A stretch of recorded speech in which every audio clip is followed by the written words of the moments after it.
ലൈംഗികാതിക്രമ കേസിൽ മുകേഷ് MLA-ക്കെതിരെ കുറ്റപത്രം സമർപ്പിച്ചു.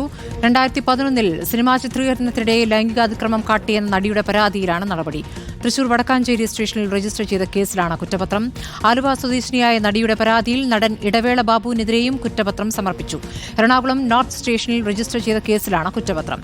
അർജുൻ മട്ടന്നൂർ വിവരങ്ങളുമായി. അർജുൻ, മുകേഷ് MLA-ക്കും ഇടവേള ബാബുവിനും എതിരെയുള്ള കുറ്റപത്രം സമർപ്പിക്കപ്പെട്ടിരിക്കുകയാണ്.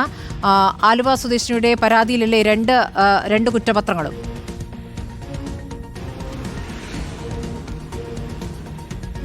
സ്മൃതി, ഹേമ കമ്മിറ്റി റിപ്പോർട്ട് പുറത്തു വന്നതിന് പിന്നാലെ ഉയർന്ന പരാതികളുമായി ബന്ധപ്പെട്ട 2 കേസുകളിൽ ഇപ്പോൾ കുറ്റപത്രം സമർപ്പിച്ചിരിക്കുന്നു. ഇതിലൊന്ന് മുകേഷ് MLA-ക്കെതിരായ പരാതിയിലാണ്.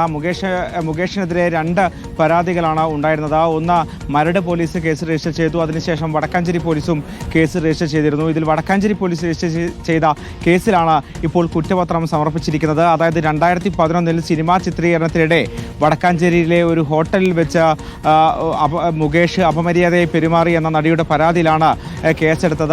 ഈ പരാതി വന്നതിന് പിന്നാലെ വളരെ രഹസ്യ സ്വഭാവത്തിൽ പോലീസ് മുകേഷിനെ വിളിച്ചു വരുത്തി ചോദ്യം ചെയ്യുകയും അതിനുശേഷം വടക്കാഞ്ചേരി പോലീസ് സ്റ്റേഷനിൽ വെച്ച് അറസ്റ്റ് ചെയ്ത് വിട്ടയക്കുകയും ചെയ്തിരുന്നു. എന്തായാലും 2011-ൽ വാഴാലിക്കാവിൽ ഒരു സിനിമാ ചിത്രീകരണത്തിൽ എത്തിയപ്പോഴാണ് ഈ സംഭവം ഉണ്ടായത് എന്നതാണ് പരാതി. ഈ കേസിലാണ് ഇപ്പോൾ ഒരു കുറ്റപത്രം സമർപ്പിച്ചത്. ഈ കുറ്റപത്രത്തിൽ 30 സാക്ഷികളുണ്ട് എന്നാണ് മനസ്സിലാക്കുന്നത്. മുകേഷ് ഈ കുറ്റം ചെയ്തിട്ടുണ്ട് എന്നും ഇതിന് തെളിവുകളുണ്ട് എന്നും ഈ കുറ്റപത്രത്തിൽ പറയുന്നുണ്ട്.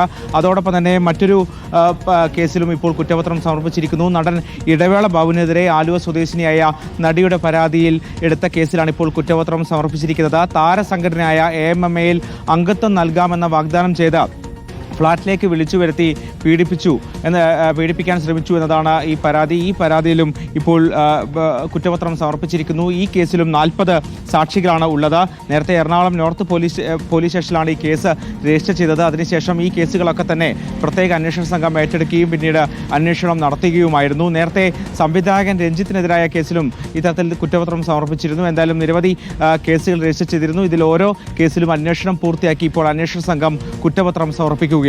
സ്മൃതി.